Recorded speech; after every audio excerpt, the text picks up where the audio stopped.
चलिए दोस्तों next question देख लेते हैं।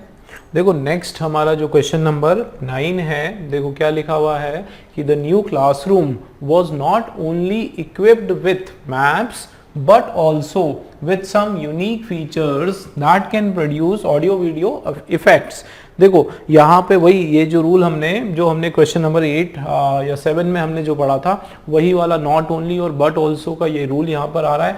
दोस्तों क्या बताया था मैंने उस रूल में, चलो फिर से बता देता हूँ।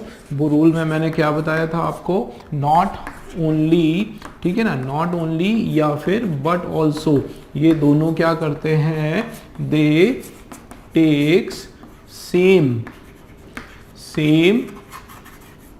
पार्ट ऑफ स्पीच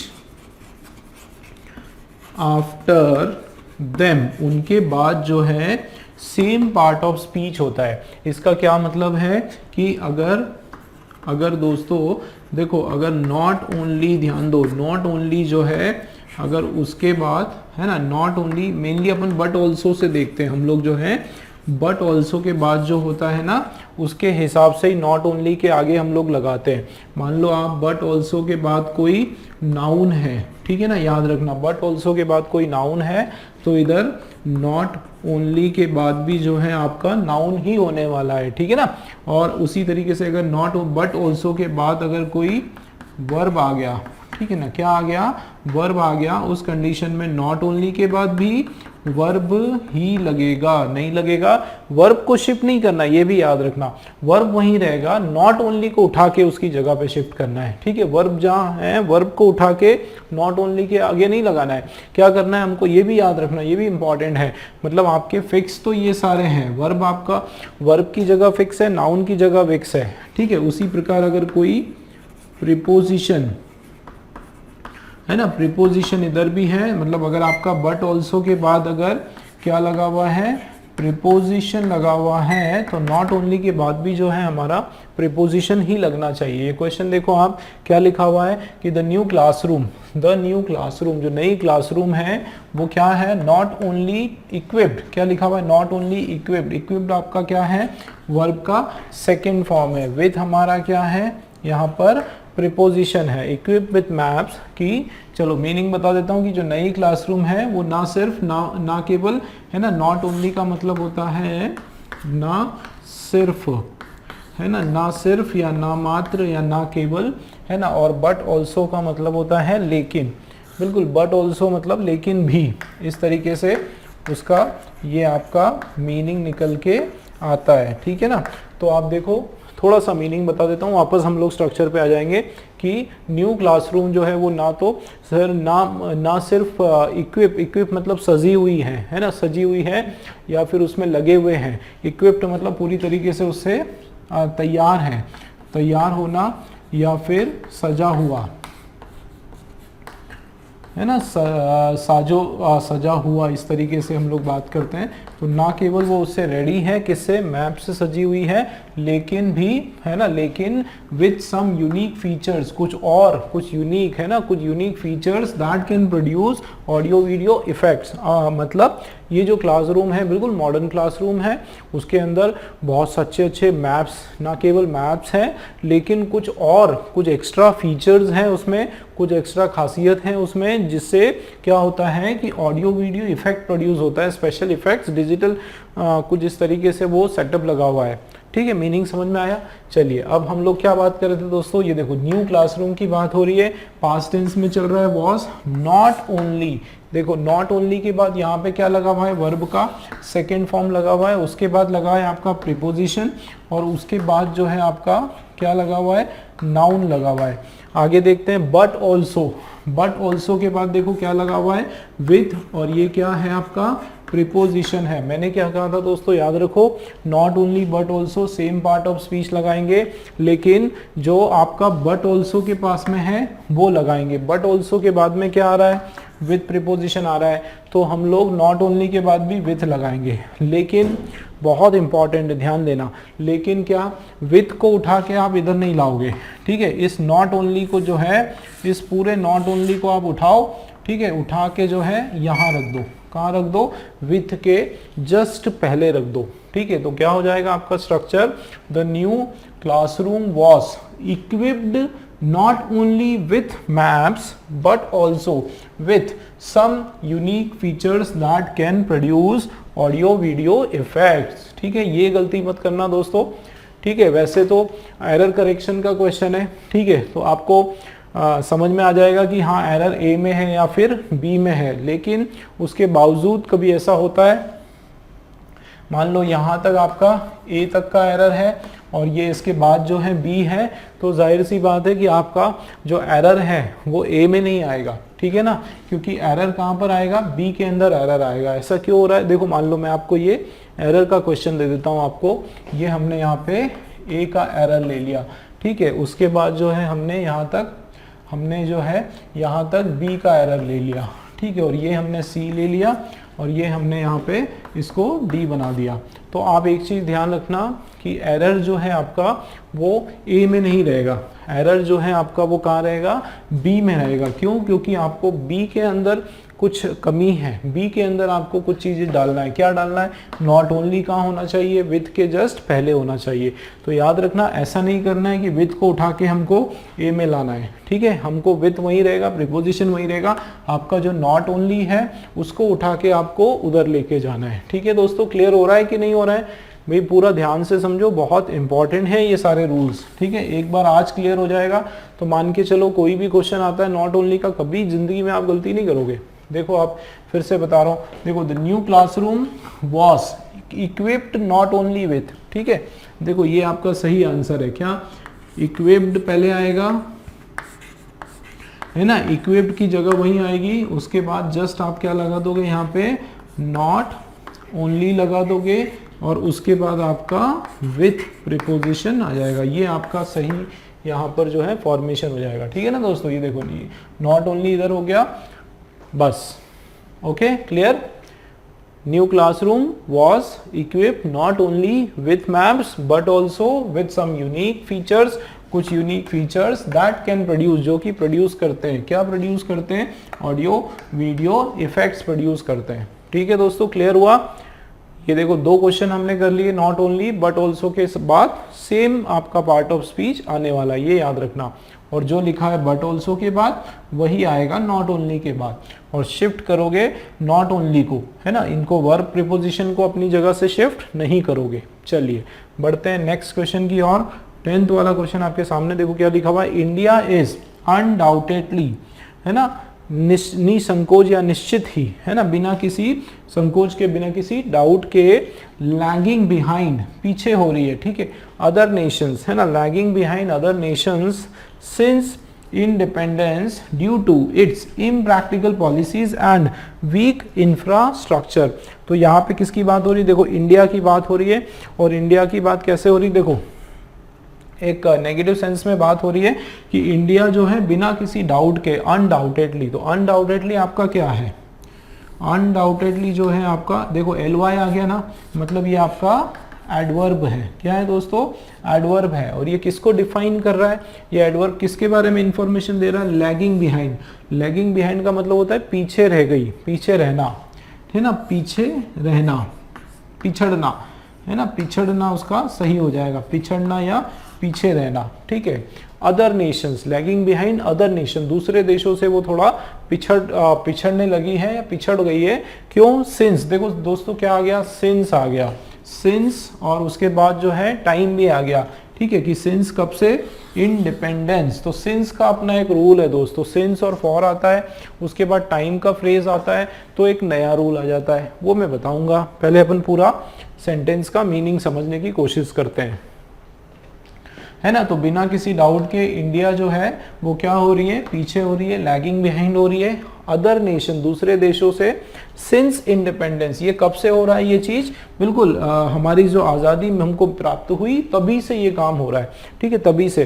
क्यों हो रहा है, ड्यू टू, है ना, कारण देखो यहाँ पे बता रहा है कि ड्यू टू इट्स, इसके जो है इम्प्रैक्टिकल पॉलिसीज, ऐसी पॉलिसी जो धरातल पर एकदम लागू नहीं होती, ठीक है, ऐसी पॉलिसी जो किताबों में बड़ी अच्छी लगती है, बंद कमरे में बनाई जाती है, लेकिन जब उसको धरातल पर लागू करने में बहुत दिक्कत आती है ना। ऐसी बहुत सारी पॉलिसीज, जैसे नरेगा में एक चीज़ कंपलसरी है कि हर व्यक्ति को जो है 100 दिन का रोजगार देना ही देना है, और अगर रोजगार नहीं मिलता है तो उसको फ्री उसकी जो सैलरी है पेमेंट वो देना है। लेकिन कई बार रोजगार मिल जाता है, कई बार रोजगार बनाने में टाइम लगता है, हर जगह रोजगार नहीं मिल पाता है। तो प्रैक्टिकली अगर जाके वहाँ देखो तो बहुत धांधलियाँ भी होती है, फर्जी कार्ड्स वगैरह बन जाते हैं, बहुत सारी ऐसी चीज़ें हैं, आप लोग जानते हैं इनको।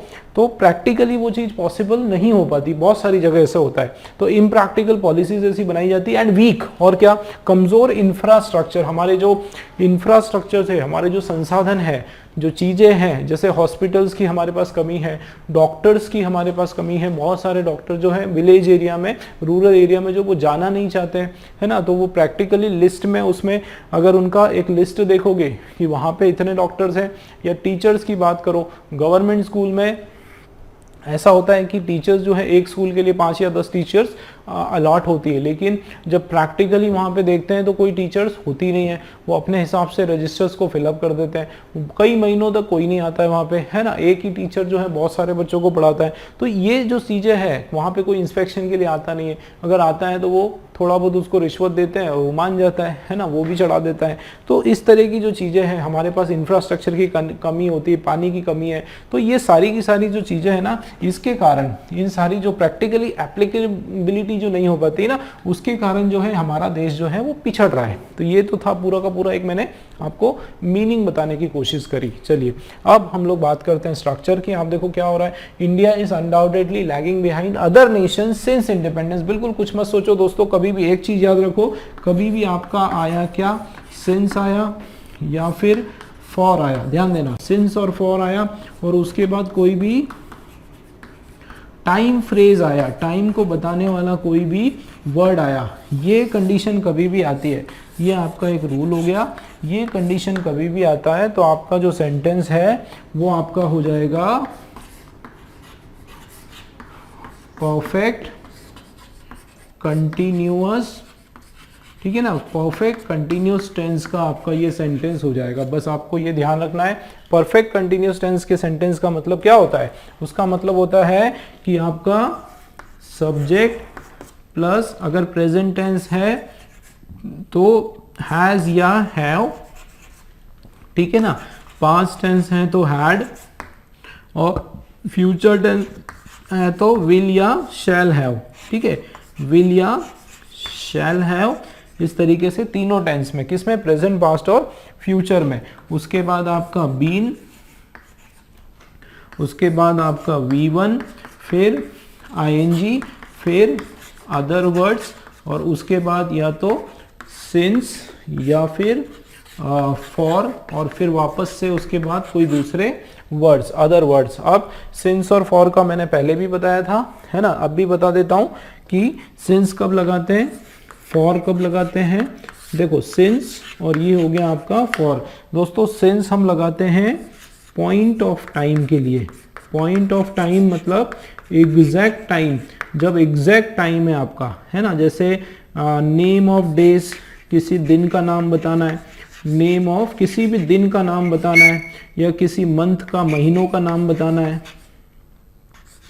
ठीक है, महीनों का नाम लगाना है, या किसी साल का नाम बताना है, या फिर कोई एग्जैक्ट टाइम बताना है, 8 o'clock, 7 o'clock, 6 o'clock। तो उस कंडीशन में हम लोग सिंस लगाते हैं। और फॉर कब लगाते हैं, जब हम लोग पीरियड ऑफ टाइम की बात करते हैं।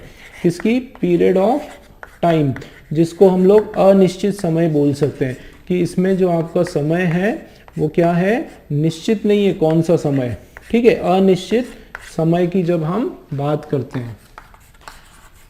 मतलब जैसे 2 मिनट्स, है ना, कोई निश्चित समय नहीं, 2 मिनट या 10 डेज या मैनी डेज, है ना, या मैनी डेज, या 2 hours, मैनी आवर्स। तो बहुत सारे आवर, मतलब एक निश्चित अनिश्चित समय, समय निश्चित नहीं है, बस उस समय को सूचना, समय सूचक शब्द यूज करते हैं, जिसको हम लोग पीरियड ऑफ टाइम बोलते हैं। तो फॉर लगाएंगे। और सिंस कब लगाएंगे, जब हम एग्जैक्ट टाइम की बात करते हैं, एकदम सटीक घड़ी का time, 2 o'clock, since 4 o'clock, since 5 o'clock, या फिर हम पार्ट ऑफ डेज की बात करते हैं, since Monday, since Tuesday, since Wednesday, या फिर नेम ऑफ, जैसे पार्ट ऑफ डे में since morning, evening, afternoon, night, ठीक है, या फिर कोई एग्जैक्ट टाइम एग्जैक्ट ओकेजन की बात करते हैं। जैसे यहाँ पे क्या हो रहा है देखो, सिंस इंडिपेंडेंस, तो इंडिपेंडेंस अपने को पता है एग्जैक्ट डेट पे अपने को मिली है। कौन से डेट को मिली है? 15 अगस्त 1947 को। तो वो क्या हो गया? पॉइंट ऑफ टाइम हो गया, वो आपके लिए एक एग्जैक्ट डेट हो गया। ठीक है, तो इसलिए यहाँ पे क्या लगाया? सिंस लगाया। फॉर्मूला क्या है दोस्तों? देखो सब्जेक्ट प्लस, देखो ये क्या है आपका? इज, ये आपका प्रेजेंट में है, इसका मतलब ये आपका इज नहीं आने वाला, यहाँ पे क्या हो जाएगा? हैज आ जाएगा। क्या आ जाएगा? हैज बीन आ जाएगा। ठीक है ना दोस्तों, तो क्या हो जाएगा? India has been. बाकी के तो वो है ही, उसमें चेंज नहीं करना है हमको, बस ये यहाँ पे वर्ब में चेंज करना है कि इसके बदले क्या हो गया आपका? Has been. देखो India has been undoubtedly lagging, ये देखो V1 ING आ गया है ना, लैगिंग बिहाइंड अदर नेशंस। फिर ये आ गया देखो सिंस, फॉर आ गया, सिंस आ गया, सिंस इंडिपेंडेंस, और उसका reason due to impractical policies and weak infrastructure. Clear हुआ? तो इसके अंदर आपको क्या दिमाग में रखना है, क्या ध्यान में रखना है कि कभी भी टाइम फ्रेज और उसके साथ सिंस या फॉर कुछ आता है तो आप समझ जाओ कि आपका जो सेंटेंस है वो परफेक्ट कंटिन्यूस में होगा। ठीक है, उसको आपको इसको बदल के परफेक्ट कंटिन्यूस में चेंज करना है, राइट आंसर हो जाएगा। ठीक है, क्लियर है? चलिए नेक्स्ट क्वेश्चन देख लेते हैं दोस्तों। नेक्स्ट क्वेश्चन आपके सामने है, देखो क्वेश्चन नंबर 11 हमारा क्या है? देखो इट इज टाइम, क्या लिखा हुआ है? It is time we should save for our future in order to avoid any inconvenience. Inconvenience का मतलब होता है आगे के लिए कोई भी असुविधा, है ना। तो किसी भी प्रकार की जो हमको असुविधा ना हो उसको अवॉइड करने के लिए, उसको टालने के लिए, किसी भी प्रकार की असुविधा जो है फ्यूचर में, भविष्य में, उसको टालने के लिए हमको क्या करना चाहिए? We should save for our future. हमारे फ्यूचर, हमारे भविष्य के लिए हमको क्या करना चाहिए? हमको सेविंग करना चाहिए, बचत करना चाहिए, वो सेंस की बात हो रही है। देखो ये क्या लिखा हुआ है दोस्तों? It is high time. तो कभी भी याद रखना, देखो 2-3 फ्रेज में आपको बताता हूँ। एक तो जैसे शुरुआत हो रही है आपकी इससे, तो ये इट इज टाइम हो गया, या फिर इट्स टाइम हो गया, केवल इट्स टाइम हो गया। ठीक है, या फिर एक होता है आपका इट इज हाई टाइम हो गया, है ना। कभी भी ये टाइम का इस तरह का कोई फ्रेज आता है तो आपका जो सेंटेंस है दोस्तों, आपका जो सेंटेंस है वो क्या हो जाएगा? सिंपल पास्ट में आपका सेंटेंस हो जाएगा। बिल्कुल आपको ये चीज याद रखना है। किस में हो जाएगा हमारा सेंटेंस? पूरी तरीके से हमारा सेंटेंस जो है आपका सिंपल पास्ट में हो जाएगा। सिंपल पास्ट में हो जाएगा, इसका मतलब फॉर्मूला क्या है? सीधा सीधा सब्जेक्ट वर्ब का सेकेंड फॉर्म और आपका हो जाएगा दोस्तों ऑब्जेक्ट या फिर अदर वर्ड्स। याद रखो, ऑब्जेक्ट या फिर अदर वर्ड्स, ये आपका जो है फॉर्मूला हो जाएगा। अब देखो क्या लिखा हुआ है कि it is high time we should save, है ना। देखो ये वी शुड जो है आपका, ये आपका मॉडल, ये आपका क्या था? मॉडल ऑक्सिलरी वर्ब था, और ये वर्ब का फर्स्ट फॉर्म था। कौन सा फॉर्म था? First form. तो ये आपका जो है रॉन्ग हो जाएगा, और यहाँ पे सीधा सीधा वी, उसके बाद सेव का जो सेकंड फॉर्म है वो हो गया सेव्ड, दैट्स इट, ये हो जाएगा, और ये आपका राइट फॉर्म हो जाएगा। देखो क्या लिखा हुआ है? It is high time we should, sorry it is time we should save for our future नहीं होगा, it is time we saved, क्या होगा? It is time we saved for our future in order to avoid any inconvenience. ठीक है, बहुत ये भी आपका अच्छा और इंपॉर्टेंट रूल है। बिल्कुल इसको आप स्क्रीनशॉट लो, वीडियो पोस्ट करो, लिखो, नोट करते हुए चलो और याद करते हुए चलो। सबसे बड़ी बात, दिमाग में बिठाते हुए चलो। ठीक है, हर चीज़ टालना नहीं बात के लिए, अभी याद रखो। ठीक है, इजी है। It is time, it's high time, कभी भी इस तरह का आया तो सिंपल पास्ट में होगा आपका सेंटेंस, दैट्स इट। चलिए नेक्स्ट क्वेश्चन हम लोग बात कर लेते हैं 12th वाला। देखो क्या लिखा हुआ है? Hardly the boys heard the whistle then they at once rushed towards the school gate। तो यहाँ पे क्या बात हो रहा है? हार्डली, तो हार्डली का यहाँ पे कॉम्बिनेशन देखो दोस्तों, हार्डली और उसके बाद यहाँ पे क्या आया? देन आया, तो वो हम लोग आगे भी थोड़ा सा समझेंगे। अभी आप इसका मीनिंग देखो, hardly the boys heard the whistle, कि हार्डली का मतलब होता है ही नहीं की। हार्डली का क्या मीनिंग होता है? ही नहीं की, है ना, ही नहीं, केवल ही नहीं आता है ना। और ये देन का मतलब आपका आ जाता है, देन भी होता है और व्हेन भी होता है। कब क्या होता है मैं बताऊंगा। इसका मतलब हो जाता है की, ठीक है, की करके आता है, या ये आपका नहीं, नेगेटिव का सेंटेंस है। हार्डली दोस्तों जो है ये आपका नेगेटिव सेंस का सेंटेंस है, देखो वर्ड है सॉरी। तो क्या हो रहा है कि ऐसा किया ही नहीं की, देखो क्या, hardly the boys heard the न्यूसल, मतलब मुश्किल से, है ना, मतलब लड़कों ने जो विसल है उसकी आवाज सुनी ही नहीं थी। ठीक है, ध्यान देना, लड़कों ने विसल की आवाज जो है, सीटी की आवाज जो है वो सुनी ही नहीं थी कि वो लोग क्या कर दिया उन्होंने, एट वंस, एट वंस का मतलब होता है एकदम, तुरंत। ठीक है, एट वंस का यहाँ पे क्या मतलब होता है कि उन्होंने तुरंत क्या कर दिया, रस्ट, रस्ट मतलब भागे, किधर की ओर, towards the school gate, school gate की ओर बिल्कुल वो लोग भागे की। ठीक है, मीनिंग समझ में आया कि भाई घंटी की आवाज, विसल की आवाज सुनी ही नहीं दी कि सारे के सारे बॉयज जो है गेट की तरफ, स्कूल के गेट की तरफ भाग गए। चलिए, ये तो था आपका इसका मीनिंग। अब थोड़ा सा इसका स्ट्रक्चर स्टडी कर लेते हैं दोस्तों। इसके रूल्स हैं, ठीक है, ये और बहुत इंपॉर्टेंट है इसके भी रूल्स। क्या रूल है देखो, एक तो क्या क्या वर्ड है, पहले वर्ड देख लेते हैं। आपका ये वर्ड है हार्डली हो गया, ठीक है, रेयरली हो गया, या फिर हमारा अगर इससे शुरुआत हो रही है, देखो किससे, इन शब्दों से शुरुआत हो रही है, बेयरली हो गया, ठीक है, हार्डली, रेयरली, बेयरली, या ओकेजनली वर्ड ले लो, या स्कार्सली हो गया,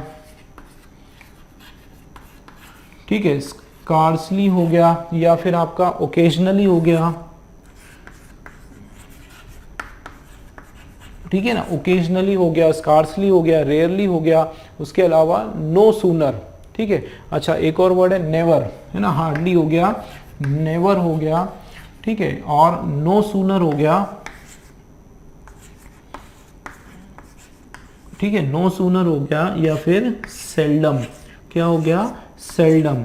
तो दोस्तों दो चीजें याद रखो, ठीक है। सबसे पहले तो मैं आपको बताऊं यहां से लेके आपका यहां तक, ठीक है, और ये नो सूनर जो है इससे लेके यहाँ तक, सबसे पहले तो आप ये ध्यान रखो, बहुत इंपॉर्टेंट है कि ये हार्डली, ध्यान देना, शुरुआत किससे हो रही है, हार्डली से हो रही है, नेवर से हो रही है, रेयरली से हो रही है, बेयरली से हो रही है, स्कार्सली से हो रही है, या फिर ओकेजनली से हो रही है, ठीक है, ओकेजनली से आपकी शुरुआत हो रही है। इन वर्ड से शुरुआत होती है तो आगे चल के इनका जो पेयरिंग है, इनका जो पेयरिंग है वो क्या होता है दोस्तों, उनका पेयरिंग व्हेन नहीं होता है, देन नहीं होता है, सॉरी, व्हेन इनका पेयरिंग होता है, ठीक है, क्या होता है, व्हेन इनका पेयरिंग होता है। और ये जो दो वर्ड है, कौन से, नो सूनर आया और सेल्डम आया, तो इसका जो पेयरिंग है आपका वो देन होता है। तो सबसे पहले तो आप लोग ये चीज याद रखो, क्या, कि इनकी जो पेयरिंग है, क्या, hardly, never, rarely, बेयरली, scarcely, occasionally, इस तरह का कोई भी वर्ड है तो उसके बाद क्या आने वाला है, व्हेन आने वाला है। तो एक एरर तो हमारा ये पता चल गया कि यहाँ पे देन नहीं आने वाला है, व्हेन जो है आपका वो करेक्ट आपकी पेयरिंग हो जाएगी, ठीक है। और कभी नो सूनर होता या सेल्डम होता, उस कंडीशन में हम लोग व्हेन देन लगाते हैं, वो हमारा ठीक होता। ये तो था हमारा एक रूल, ठीक है। इसके अलावा एक और चीज आप याद रखो, इन सब में जो है रूल ऑफ इन्वर्जन आता है दोस्तों। क्या आता है, रूल ऑफ इन्वर्जन, ठीक है, क्या आता है, रूल ऑफ इन्वर्जन। ये बहुत इंपॉर्टेंट है, इसको भी आप लोग याद रखो।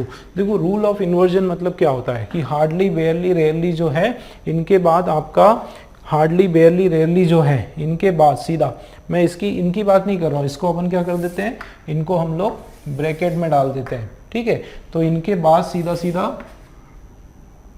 ठीक है ना, इन सब के बाद जो है हमारा सीधा सीधा क्या आ जाएगा, देखो ध्यान दो कि इनके बाद आपका सबसे पहले ऑक्सिलरी वर्ब आता है, ठीक है। ऑक्सिलरी वर्ब का मतलब है आपका हेल्पिंग वर्ब आता है। क्या आता है, हेल्पिंग वर्ब आता है, याद रखना, ठीक है। तो सबसे पहले क्या होता है, हेल्पिंग वर्ब, उसके बाद जो है, उसके बाद आपका सब्जेक्ट आता है। क्या आता है दोस्तों, सब्जेक्ट। और उसके बाद जो है, याद रखना, उसके बाद जो है आपका मेन वर्ब आता है, मेन वर्ब आता है, ठीक है। उसके बाद जो भी एक्स्ट्रा वर्ड है वो आ सकते हैं। अब इसमें दो तरह के हेल्पिंग वर्ब्स आते हैं, ये भी ध्यान रखो। क्या आता है, देखो मैं आपको बताता हूँ। यहाँ पे सबसे पहले यहाँ पे हेल्पिंग वर्ब या तो आपका डू आ सकता है, ठीक है ना, या फिर अगर प्रेजेंट टेंस में है तो डज आ सकता है, या फिर आपका डिड आ सकता है ना, ये कंडीशन होगी।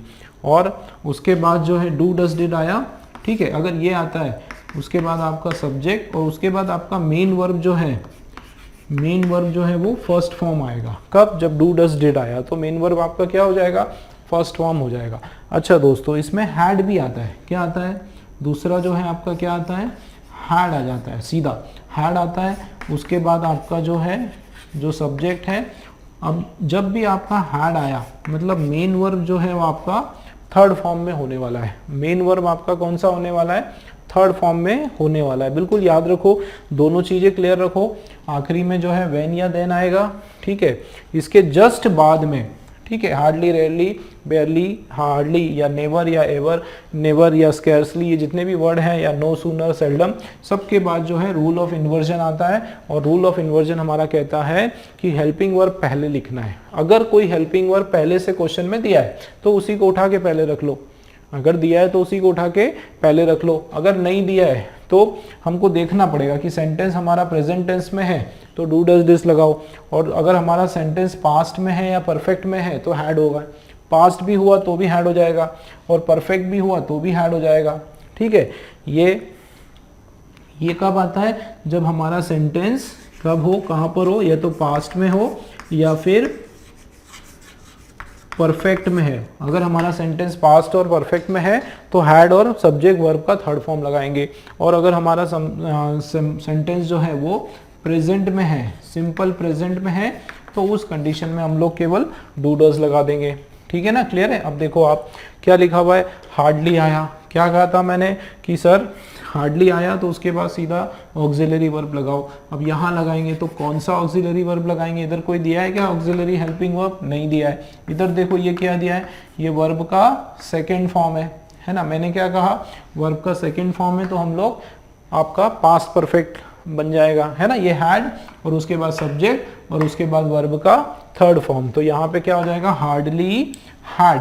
क्या हो जाएगा दोस्तों, हार्डली, ये देखो हैड द बॉयज हर्ड, ये हर्ड हो गया। वर्ब का थर्ड फॉर्म भी इसका यही होता है, समझ में आ रहा है? तो देखो क्या हो गया, hardly had the boys heard the whistle when, है ना, ये कट हो गया, when they at once rushed towards, वो भागे, किधर भागे, द स्कूल गेट्स। ठीक है, क्लियर हो रहा है?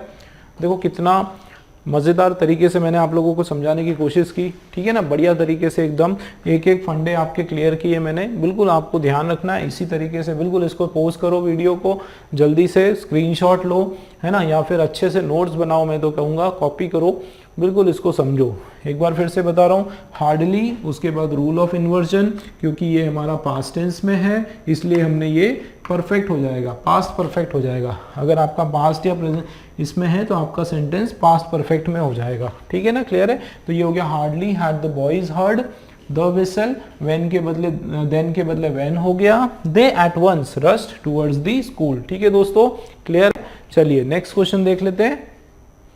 चलिए दोस्तों नेक्स्ट 2 क्वेश्चंस हम लोग देख लेते हैं। देखो क्वेश्चन नंबर 13 आपका है, दो more than 50 lakhs candidates applied for the SBI clerk exam but only a few appeared in the means exam so far।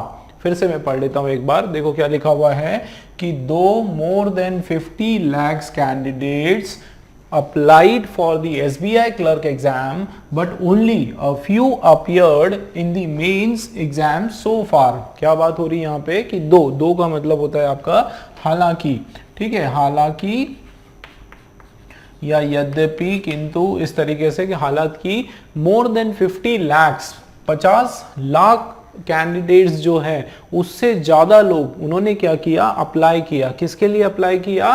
For the SBI clerk exam. SBI की जो क्लर्क एग्जाम थी करीब 50 लाख लोगों ने उसके लिए अप्लाई किया, but only a few appeared, लेकिन कुछ, केवल कुछ ही लोग जो है, कुछ ही कैंडिडेट जो है वो अपीयर हो पाए, किसमें, मेंस में हो पाए, मेंस एग्जाम्स में। सो फार का मतलब अभी तक, है ना। तो मतलब एग्जाम सभी ने दिया, किसी ने प्री भी क्लियर किया, लेकिन बहुत कम लोग जो है जिन्होंने प्री क्लियर किया और मेंस की एग्जाम वो लोग दे पाए। चलिए, तो ये आपका इसका मीनिंग हो गया। अब हम लोग थोड़ा सा देख लेते हैं एरर हमारा कहां पर इसमें आ जाएगा।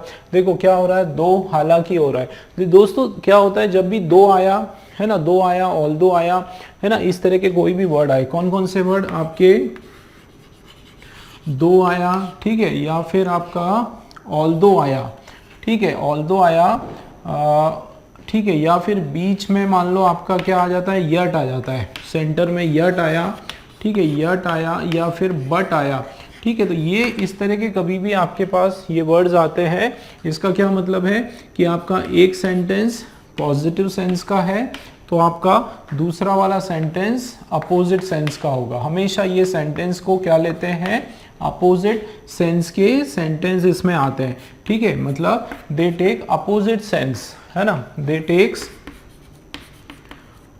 Opposite sense sentences. तो ये हमको बिल्कुल याद रखना है दोस्तों। आज हम लोग जो है, अब हम लोग केवल क्वेश्चन सॉल्व नहीं कर रहे हैं, केवल एरर्स सॉल्व नहीं कर रहे हैं, बिल्कुल डिटेल में हम लोग बिल्कुल उसका फाउंडेशन लेवल उसका मजबूत करने के लिए मैं आप लोगों को समझा रहा हूँ। बिल्कुल एक आपका जो कंसेप्ट है, वर्ड टू वर्ड जो कंसेप्ट है, स्ट्रक्चर वाइज उस क्वेश्चन से रिलेटेड जो भी उसमें डाउट्स आ रहा है या जो भी उसमें कंसेप्ट आ रहा है, हर चीज़ बताने की मैं आप लोगों को कोशिश कर रहा हूँ। बिल्कुल ये डिटेल डिस्कशन क्लास है, आप लोग ये मान के चलो, कोई हमको जल्दी नहीं है। बिल्कुल इस क्वेश्चन से रिलेटेड जो भी चीजें आएगी ना, मैं सब आपको क्लियर करवाने वाला हूं। तो देखो आप क्या हो रहा है यहाँ पे, देखो चाहे एरर हो या नहीं हो, हम लोगों को कंसेप्ट क्लियर करना है। चलिए देखते हैं। तो देखो दो कभी भी आया, क्या बताया मैंने, दो आया या फिर हमारा ऑल्दो आया या यट आया या फिर बट आया। तो दोस्तों ये हमेशा क्या करते हैं, अपोजिट सेंस के सेंटेंसेस को अपने साथ लेते हैं, ठीक है, they always take opposite sense sentence. अब देखो इसमें क्या हो रहा है, देखो दो, मोर देन, यहाँ पे क्या बात हो रही है, मोर देन 50 लाख कैंडिडेट जो है इन्होंने अप्लाई किया एसबीआई एग्जाम। देखो एक तरफ क्या बात हो रही है कि एसबीआई एग्जाम में 50 लाख कैंडिडेट से ज्यादा, मतलब एक तरफ तो यहाँ पे बात हो रही है क्या, ये आपका सेंटेंस है पॉजिटिव सेंस का, और दूसरी तरफ यहाँ पे बता रहे हैं, देखो बट आ गया ना, यहाँ पे दो के साथ बट आता है, बिल्कुल बराबर है। तो but only a few appear, लेकिन केवल कुछ, मात्र कुछ ही जो है वो मेंस एग्जाम में अपीयर हुए सो फार। तो ये तो आपको समझाने के लिए, इसमें कोई एरर नहीं था। अब हम लोग आगे देखते हैं। आगे आप देखो क्या लिखा हुआ है कि दो मोर देन 50 लाख, यहाँ पे हमारा दोस्तों एरर निकल के आ गया। देखो मैं बताता हूँ क्या एरर है। एरर आपका ये है, ये एस इसके साथ नहीं आएगा। दोस्तों याद रखो, अगर आप केवल बिना किसी नंबर का केवल अलोन लिखते हो, जैसे आप केवल लेक्स जैसे I have lakhs of rupees, मेरे पास जो है बहुत सारे लाखों रुपए हैं, तो कैसे बोलेंगे, I have lakhs of rupees, ये मैं बोल सकता हूँ, ठीक है। तो अगर मैंने केवल इसको अलोन लिखा तो यहाँ पे क्या हो जाएगा, I have lakhs of rupees. लेकिन अगर मैंने यहाँ पे क्या डाल दिया दोस्तों, यूनिट ऑफ मेजरमेंट डाल दिया, क्या रख दिया, unit of measurement. Unit of measurement का मतलब है कोई भी मैंने उसमें नंबरिंग डाल दी, जैसे मैंने बोला आई हैव 60, चलो आई हैव 60 लैक्स रुपीज नहीं होगा, ठीक है, आई हैव 60 लाख रुपीज हो जाएगा। क्या हो जाएगा, 60 लाख रुपीज, मतलब एस कभी भी न्यूमरल के साथ नहीं आएगा आपका, याद रखना। आपके पास ये 50 है तो उसके साथ एस नहीं आएगा। मतलब एक एरर तो हमारा ये पकड़ में आ गया, क्या कि 50 लाख रुपीज, लैक्स नहीं होगा, कैंडिडेट अप्लाइड, ठीक है, क्लियर है। एक एरर आ गया, आगे बढ़ते हैं। तो candidates applied for SBI clerk exam, इतने लोगों ने एसबीआई क्लर्क की एग्जाम दी। आगे क्या हो रहा है, but only a few appeared in the mains exam so far। अब हमारा आ गया दोस्तों so far, और so far लेकर आ गया अपने साथ एक नया रूल। क्या लेकर आ गया अपने साथ, एक नया रूल। दोस्तों कभी भी याद रखना, so far आपका जो वर्ड है कभी भी आता है तो आपका जो सेंटेंस है वो परफेक्ट टेंस में हो जाएगा। कौन से टेंस में हो जाएगा, परफेक्ट टेंस में आपका सेंटेंस आ जाएगा। बिल्कुल याद रखो आप लोग, सो फार कभी आया तो हमारा जो सेंटेंस है वो आपका परफेक्ट टेंस में हो जाएगा। तो आप देखो क्या है, सो फार के पीछे चलते हैं, पूरा नहीं, उसके पहले जो वर्ब है ना वो परफेक्ट टेंस में आ जाएगा। परफेक्ट टेंस का पता है ना आप लोगों को, परफेक्ट टेंस का मतलब सब्जेक्ट, अगर यहाँ पे जो भी आपका सेंटेंस है उसके हिसाब से पास्ट परफेक्ट या फिर प्रेजेंट परफेक्ट हो जाएगा। तो आप देखो यहाँ पे हैव अपीयर्ड, फ्यू हैव, है ना, तो जनरली प्रेजेंट परफेक्ट होगा। कौन से, प्रेजेंट परफेक्ट में होगा। तो देखो प्रेजेंट परफेक्ट का आपका जो फॉर्मूला है वो क्या, सब्जेक्ट उसके बाद हैज, फिर ये आपका हैव, फिर वर्ब का थर्ड फॉर्म और ये आपका अदर वर्ड्स हो जाएगा दोस्तों। ठीक है, अब देखो आप क्या लिखा हुआ है, ओनली, यहाँ से पढ़ लेते हैं तो दो more than 50 lakh candidates applied. First वाला सेंटेंस नहीं, देखो दो सेंटेंस है इसमें, पहला तो ये वाला है, दूसरा बट से शुरू हो रहा है, तो दूसरे सेंटेंस में हम लोग करेंगे चेंज। देखो दो more than 50 lakhs candidates applied for the SBI clerk exam. ठीक है, उसके बाद but only a few appeared, यहाँ हमारा हो जाएगा फ्यू हैज, क्या हो जाएगा दोस्तों, only a few has, had नहीं है ना, हैड नहीं होगा, हैज होगा, क्या हो जाएगा, few has appeared, present perfect होगा। ठीक है, याद रखो प्रेजेंट परफेक्ट होगा, few has appeared in the mains exam so far, बिल्कुल याद रखो। सो फार आ गया, कहीं पर भी सो फार आ गया तो आपका सेंटेंस जो है आपको कन्वर्ट करना है प्रेजेंट परफेक्ट में। देखो दोस्तों कितना मजेदार क्वेश्चन है, कितनी सारी चीजें हमने इसमें पढ़ी। एक तो न्यूमेरल्स का याद रखो, नंबर आया तो उधर एस नहीं आएगा। ठीक है, दूसरा मैंने दो का आपको समझाया कि पॉजिटिव और नेगेटिव सेंस कैसे बनता है। तीसरा मैंने बताया कि कभी भी सो फार आता है, कभी भी आपका सो फार आता है तो ये जो सेंटेंस है उसके पहले जो भी वर्ब है वो आपका प्रेजेंट परफेक्ट का वर्ब हो जाएगा। ठीक है, ये सिंपल पास्ट था ना यहाँ पे फ्यू और उसके बाद अपीयर्ड, तो इसको हमने क्या कर दिया, प्रेजेंट परफेक्ट में कन्वर्ट कर दिया। चलिए क्लियर हुआ। नेक्स्ट क्वेश्चन देखते हैं 14th वाला। The number of government hospitals which represents the worst infrastructure and treatment are gradually decreasing in Delhi। अब यहाँ पे किसकी बात हो रही है, the number of government hospitals, ऐसे जो गवर्नमेंट के सरकारी जो अस्पताल है ना, ऐसे जो नंबर ऑफ सरकारी अस्पताल है which represent, ये देखो यहाँ पे ये हॉस्पिटल आया, उसके बाद which आया, which आपका क्या है, रिलेटिव प्रोनाउन है, तो उसके बाद एक नया सेंटेंस शुरू हो गया है ना, वो मैं बताता हूँ, पहले हम लोग मीनिंग समझते हैं। तो देखो the number of government hospital, इसको दो हिस्से में बांट दो, एक तो नंबर ऑफ गवर्नमेंट हॉस्पिटल, अब देखते हैं विच के बाद ये कितना चलेगा, तो which represent the worst infrastructure and treatment, यहां तक। दोस्तों ये जो सेंटेंस है आपका कौन सा, ये आपका एक नया सेंटेंस है।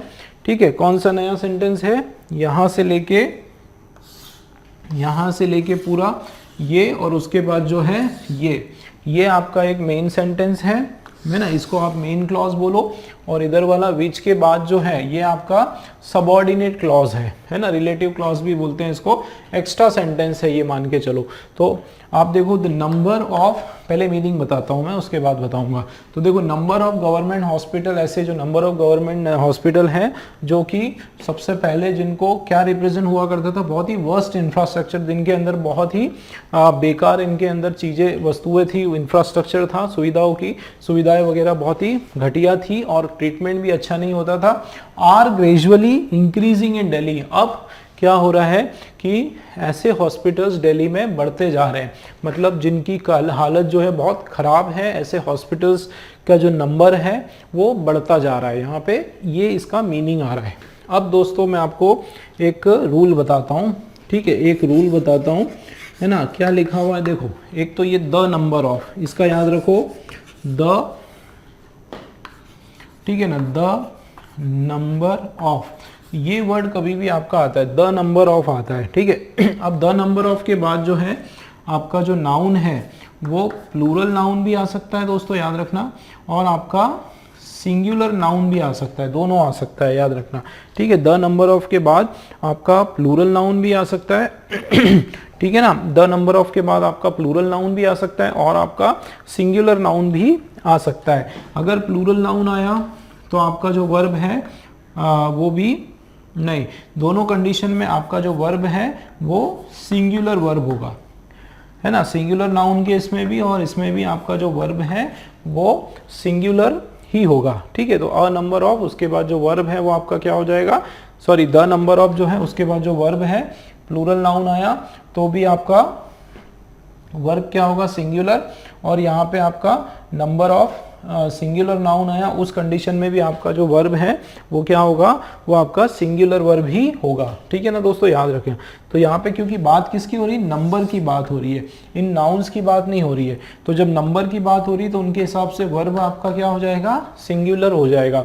अब आप देखो यहाँ पे क्या हो रहा है, तो द नंबर ऑफ, ये देखो ये आपको, इसको आप इस तरीके से भी समझ सकते हो। कैसे भाई, नंबर आया, ये आपका नाउन वन है ना, इस तरीके से समझो। नाउन वन मैंने आपको बताया था, ऑफ जो है आपका क्या है, प्रीपोजिशन है। ऑफ क्या है आपका, प्रीपोजिशन है। और ये गवर्नमेंट हॉस्पिटल्स क्या है, ये आपका नाउन टू है ना। ये रूल भी अपन अप्लाई कर सकते हैं कि नाउन वन, उसके बाद आपका प्रीपोजिशन भी कौन सा, ऑफ 90% यही आता है।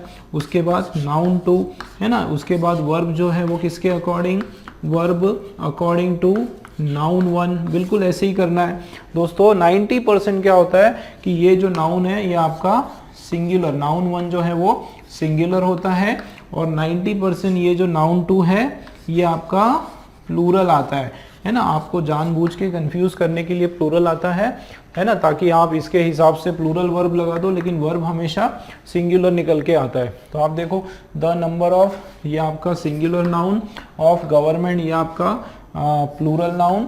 उसके बाद मैंने क्या कहा, ये एक नया सेंटेंस शुरू हो गया, ठीक है, उसका मैं बाद में बताऊंगा। पहले हम लोग which represent the worst infrastructure and treatment, यहाँ तक नया सेंटेंस है। उसके बाद वापस अपना मेन सेंटेंस का अधूरा पार्ट।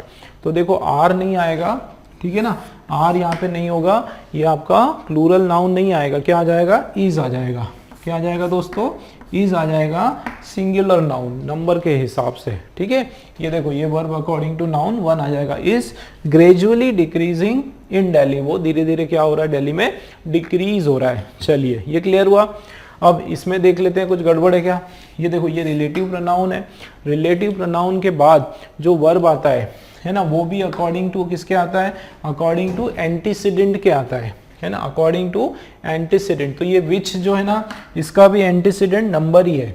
विच का याद रखना, विच का जो एंटीसीडेंट है वो भी क्या है, नंबर है। एंटीसीडेंट मतलब ये विच जो है ये किसके लिए लगा हुआ है। तो दोस्तों, विच जो शब्द है, जो कि है ना, जो कि जो शब्द है वो आपका गवर्नमेंट हॉस्पिटल्स के लिए नहीं लगा है। हालांकि हिंदी में ऐसे ही लग रहा है कि नंबर ऑफ गवर्नमेंट हॉस्पिटल्स, लेकिन इंग्लिश में ग्रामर के हिसाब से देखेंगे तो ये जो विच है ये इस नंबर को रिप्रेजेंट कर रहा है, इस नंबर को रिप्रेजेंट कर रहा है। तो ये नंबर आपका क्या है, ये आपका सिंगुलर है। तो उसके बाद जो वर्ब आएगा, उसके बाद जो वर्ब आएगा वो भी इस नंबर के हिसाब से ही आएगा। मतलब ये सिंगुलर वर्ब होगा तो ये क्या लिखा हुआ है, रिप्रेजेंट्स, एस लगा हुआ है।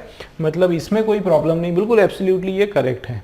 ठीक है दोस्तों, क्लियर हुआ किस तरीके से, किस ढंग से हमने इसको सॉल्व किया।